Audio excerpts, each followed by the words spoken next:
الحمدللہ رب العالمین وبہ نستعین اما بعد۔ محترم مہمان گرامی اور عزیز دوستوں، السلام علیکم ورحمۃ اللہ وبرکاتہ۔ آج کے اس بزم پربہار میں میری تقریر کا عنوان ہے امام بخاری کون تھے۔ امام بخاری کا نام محمد ہے، لقب ابو عبداللہ، کنیت ابو عبداللہ اور لقب امیر المومنین فی الحدیث ہے۔ امام بخاری رحمۃ اللہ علیہ سن ہجری 194 میں 13 شوال المکرم بعد نماز جمعہ شہر بخارا میں پیدا ہوئے۔ یعنی ایک طرف شوال المکرم جو اشہر حرم کا پہلا مہینہ ہے اور دوسری طرف جمعہ جو باقی دنوں پر فضیلت رکھتا ہے، جس سے معلوم ہوتا ہے کہ امام بخاری رحمۃ اللہ علیہ کی تاریخ پیدائش بھی ممتاز خصوصیت رکھتی ہے۔ آپ رحمۃ اللہ علیہ لاغر جسم اور میانہ قد و قامت تھے، زبان صفائی پسند اور انتہائی سادہ، داڑھی مبارک گنجان تھی، چہرے انور کو دیکھتے ہی انسانی نگاہ عقیدت اور محبت سے جھک جاتی تھی۔ سخاوت تو خاندانی وراثہ میں ملی تھی۔ امام بخاری رحمۃ اللہ علیہ ابھی کم سن ہی تھے کہ شفیق باپ کا سایہ سر سے اٹھ گیا اور تعلیم و تربیت کے لیے صرف والدہ کا ہی سہارا باقی رہ گیا۔ باپ کا سایہ سر سے اٹھ جانے کے بعد ماں نے امام بخاری رحمۃ اللہ علیہ کی پرورش شروع کی اور تعلیم و تربیت کا اہتمام کیا۔ امام بخاری رحمۃ اللہ علیہ نے ابھی اچھی طرح آنکھیں کھولی بھی نہ تھی کہ بینائی جاتی رہی۔ اس المناک ساحل سے والدہ کو شدید صدمہ ہوا۔ انہوں نے بارگاہ الہی میں آہذاری کی، عجز و نیاز کا دامن پھیلا کر اپنے لاسانی بیٹے کی بینائی کے لیے دعائیں مانگی۔ ایک بے قرار اور بے سہارا ماں کی دعائیں قبول ہوئی اور بیٹے کی آنکھوں کا نور لوٹ آیا۔ امام بخاری رحمۃ اللہ علیہ کو اپنے والد کی میراث سے کافی دولت ملی تھی۔ آپ رحمۃ اللہ علیہ اس سے تجارت کیا کرتے تھے۔ اس آسودہ حالی سے آپ رحمۃ اللہ علیہ نے کبھی اپنے عیش و عشرت کا اہتمام نہ کیا۔ جو بھی آمدنی ہوتی طلب علم میں صرف کر دیتے، غریب اور نادار طلباء کی امداد کرتے، غریبوں اور مسکینوں کی مشکلات میں ہاتھ بٹاتے۔ ہر قسم کی معاملات میں آپ رحمۃ اللہ علیہ بے حد احتیاط برتتے تھے۔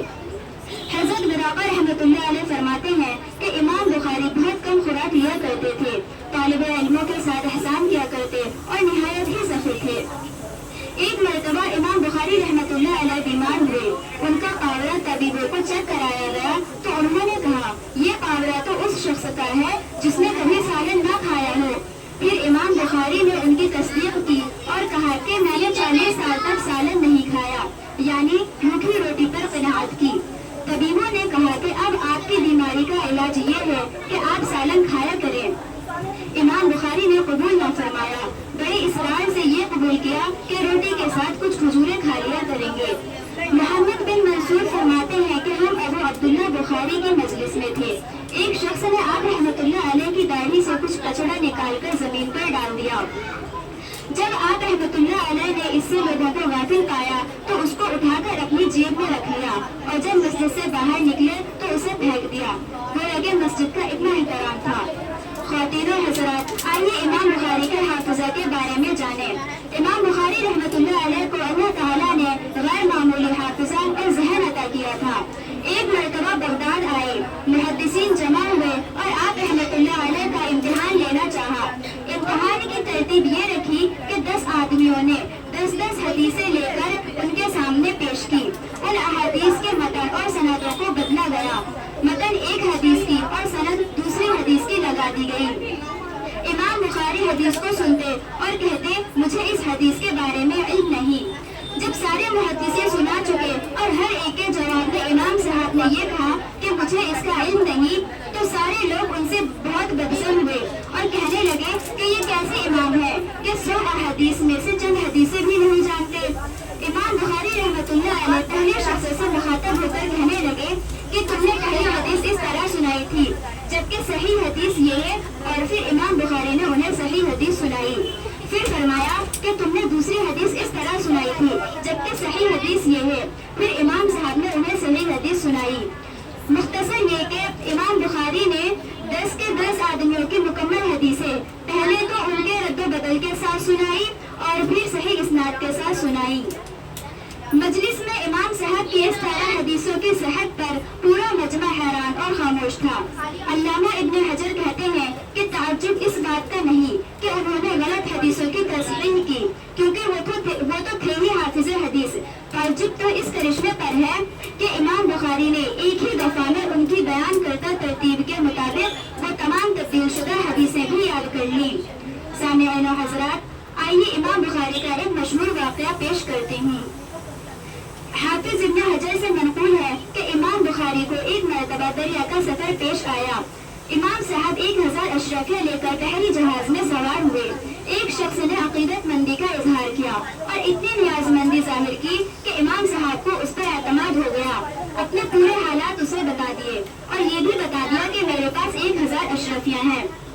ایک صبح جب وہ مکار اٹھا تو رونا چلانا شروع کیا اور کہنے لگا کہ میری 1000 اشرفیوں کی تھیلی غائب ہو گئی۔ اس کے اس حال پر کشتی والوں کو رحم آیا۔ جہاز والوں کی تلاشی شروع ہوئی۔ امام نے موقع دیکھ کر چپکے سے وہ تھیلی سمندر میں گرا دی۔ امام صاحب کی بھی تلاشی لی گئی، لیکن جب وہ تھیلی کسی کے پاس نہ ملی تو لوگوں نے اس شخص کو خوب ملامت کیا۔ جہاز سے اترنے کے بعد وہ امام کے پاس آتا ہے اور کہتا ہے کہ حضرت وہ اشرفیہ کیا ہوئی؟ امام صاحب نے فرمایا کہ سمندر میں گرا دی۔ اس نے کہا اتنی بڑی رقم کا ضیاع؟ امام صاحب نے فرمایا کہ جس دولت و ثقافت پر میں نے اپنی پوری زندگی ختم کر دی وہی میری اصل کمائی ہے۔ اس کو چند اشرفیوں کے عوض برباد نہیں کرنا چاہتا تھا۔ اس سے ہم سب کو سبق لینا چاہیے کہ ہم اپنے برہ برسی علم و وقار کو چند روپے پیسوں کے عوض نہ برباد کریں۔ امام بخاری رحمۃ اللہ علیہ کی سب سے بلند پایہ تصنیف صحیح بخاری ہے۔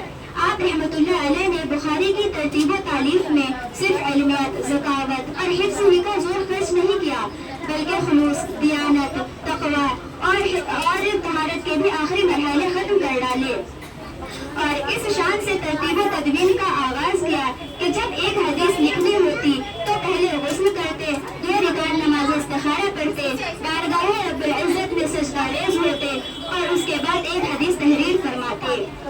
اس سخت ترین محنت اور دیدہ ریزی کے بعد 16 سال کی طویل مدت میں یہ مقدس کتاب زیوری تکمیل سے آراستہ ہوئی اور ایک ایسی تصنیف عالم وجود میں آ گئی جس کا یہ لقب قرار پایا۔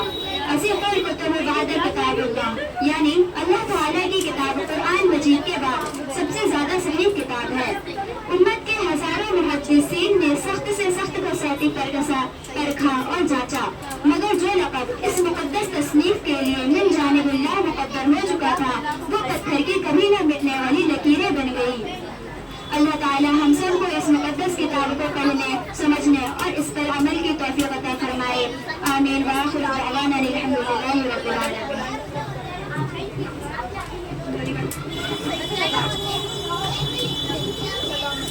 ماشاء اللہ، جزاک اللہ خیر۔ کانٹوں میں جو کھلتا ہے، شعلوں میں جو پلتا ہے، وہ پورے مشن کی تاریخ بدلتا ہے۔ حضرات سامعین، آئیے بارگاہ رب العالمین میں مناجات پیش کرنے کے لیے دعوت دیتی ہوں مدرسۃ البنات دینیہ سینٹر نبی کریم کی معصوم اندھنی کلیوں کو، جو اپنی